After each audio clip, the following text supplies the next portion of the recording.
All right, welcome back to the Cardinal Country Podcast. Good to be back here with everybody for episode 12. In this episode, we're going to be interviewing Roger Hayward, who was recently in a horrible accident before Christmas. It was near-death experience for him. The whole community, there's outpouring of support, and now Roger's back in school, kind of on the road to recovery. So we're going to touch base with him and kind of get this story from the get-go and an update as to how everything's going for him right now. So welcome, Roger. It's good to see you. Nice to see you too. It's awesome having you back walking the halls, man. It was, you gave everybody a pretty big scare there. Probably yourself and family a scare too. Anyway, could you just go through and kind of recap the accident? Like, I know probably most of the people listening to this kind of have an idea of what went down, but it'd be nice to hear it exactly from you, like what you remember of it and all the events surrounding it. My mom told me that I was supposed to go pick up my cousin, and on my way to go pick up my cousin, I guess got a text from a friend saying that they wanted McDonald's, and they were at the school.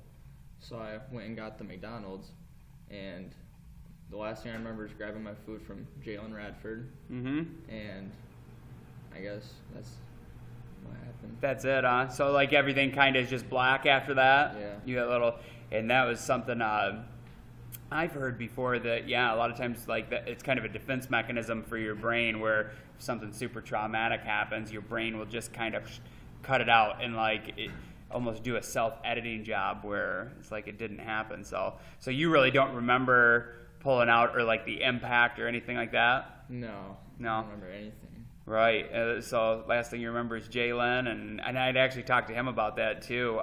Just picking up, what was it, like some McChickens or something? And, So, but piecing things together afterwards, it was you were taking a left turn out of McDonald's, correct? Yeah. Was that what happened? Then a truck came and kind of like T-boned your vehicle? Yeah.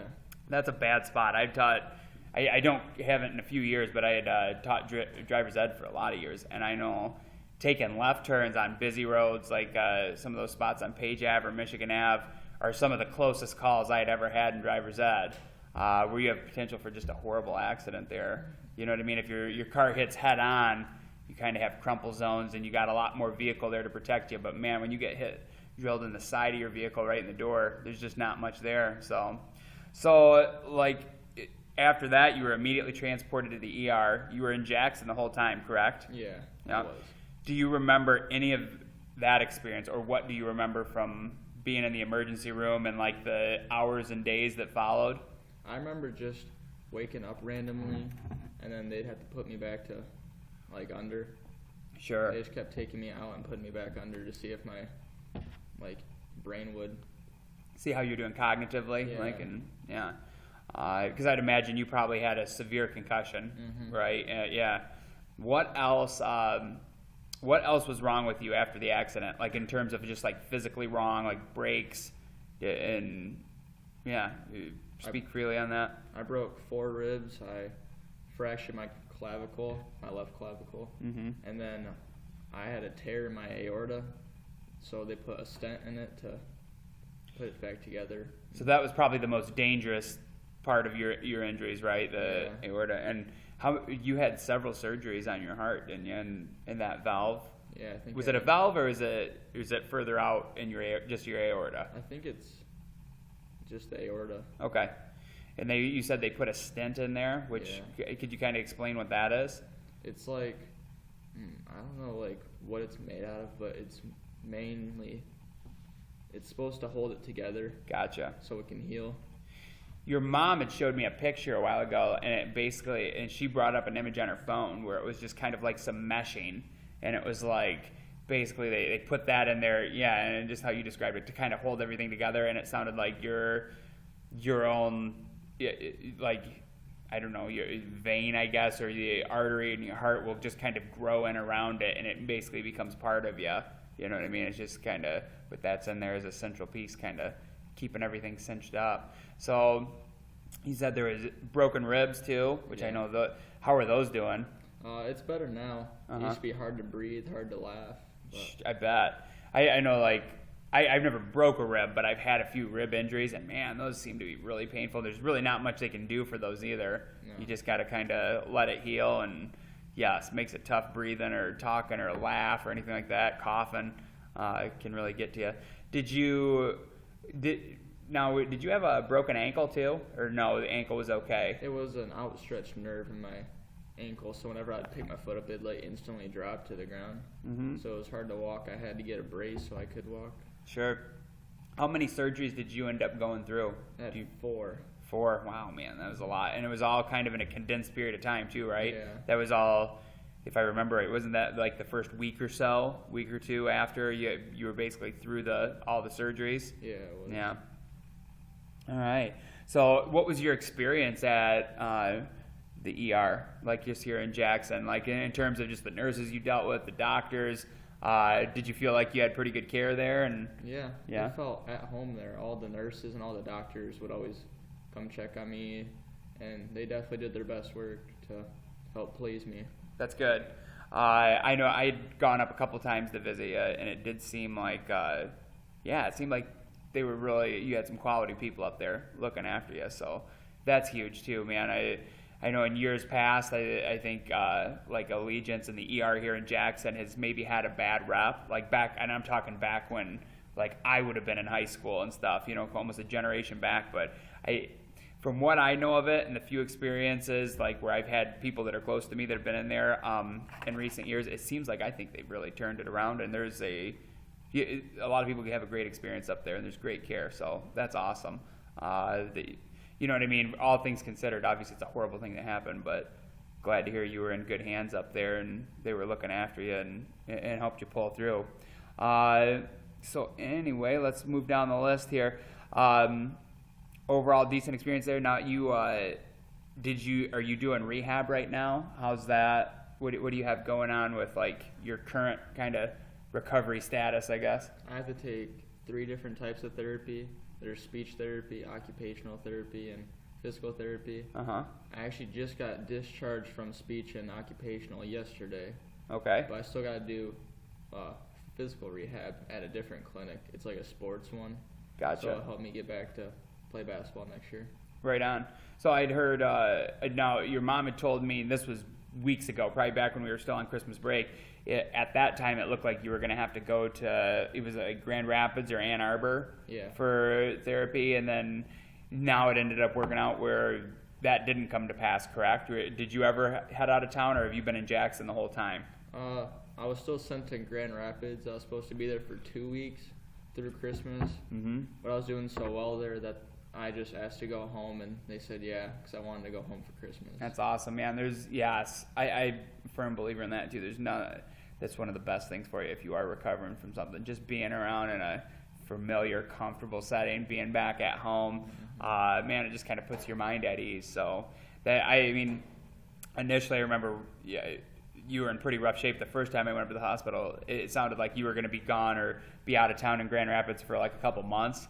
So, man, that's really cool. I'm glad that you were able to come back so quick. You know what I mean? And you're a healthy dude, man, and it seems like you're making quite a miraculous recovery, and you're moving at a more accelerated pace than probably most people would be if they had gone through something like that. How about how are you doing cognitively? Do you feel like are you having any headaches? Do you feel like you're a little bit slower, struggling for, I don't know, getting back in the swing of things for academic work? And I'm really sensitive to light. Okay. Right now, so I think I still have like a minor concussion. Mm-hmm. I just get headaches and stuff from bright lights in the sun. So you gotta tell teachers to dim the lights down, huh? Turn half the lights off, for you. Set the mood. Mm-hmm. I had heard that before too. I coach wrestling, and I remember there was a guy from another team who was a very impressive wrestler. Who was like in the hunt for a state title last year, and I didn't see it happen, but I guess he got concussed horribly bad, like one of the worst ones you could probably have happen, where he kind of got like slammed on his head, and he missed the state finals last year, where he was out for several weeks, and his coach had told me that like his was so extreme that like it was for a while, he like almost a week, he basically had to sit in a dark room, and that looking at any kind of screen or any bright lights would just make him get really nauseous and throw up. So probably a similar kind of thing that you're going through, where that bright light, does it make you nauseous, or is it just like, does it give you a headache? It just like, yeah, my head starts to throb and I get really tired.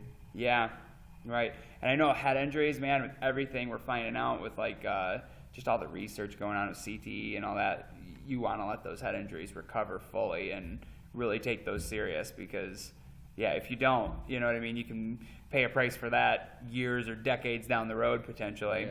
Yeah. So it sounds like you're doing all the right things. Is there anything, like, what is your cognitive rehab like? What do they have you doing? Or is there anything other than just, like, taking it easy?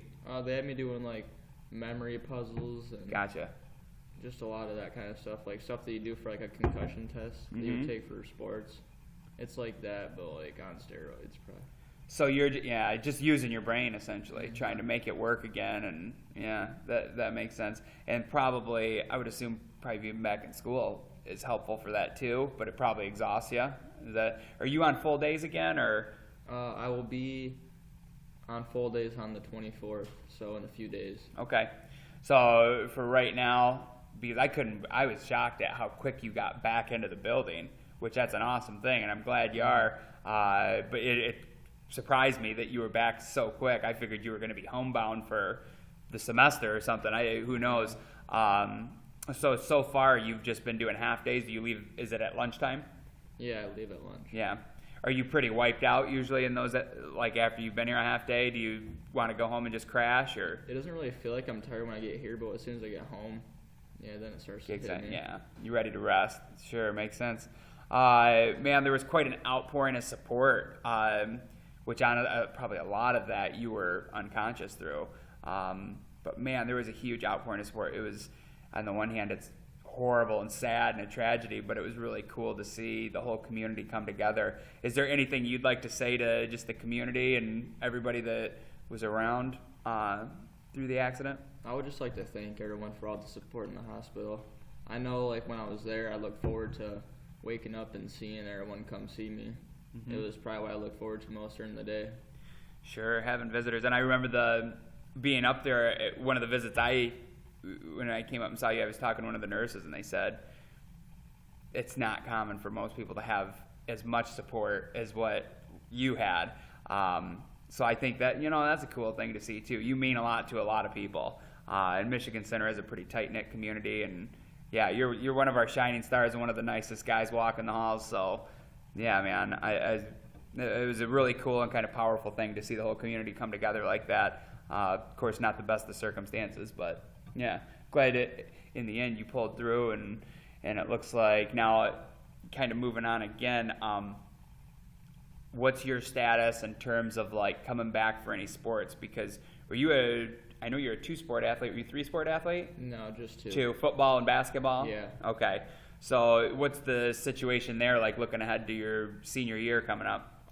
Just to get better for basketball, because I was told just last week that I can't play football anymore because it would be too rough for it'd be too much of a risk for my aorta and my chest. Sure, that totally makes sense. And honestly, like after going through what you did, sports should be the least of the concerns. You know what I mean? We're talking about life and death and survival. So, but that makes sense. Football being a high impact sport like that it'd just be a little bit too risky. And but that's really cool that it sounds like you will be able to make a recovery and be back on the basketball team. Yeah. Right? And I'm sure football you'll be able to be super supportive and be out there on the sidelines, and you'll still be a part of the family there, But for basketball, you'll just have to keep doing your recovery like on through. And what's kind of the time frame there for your physical recovery?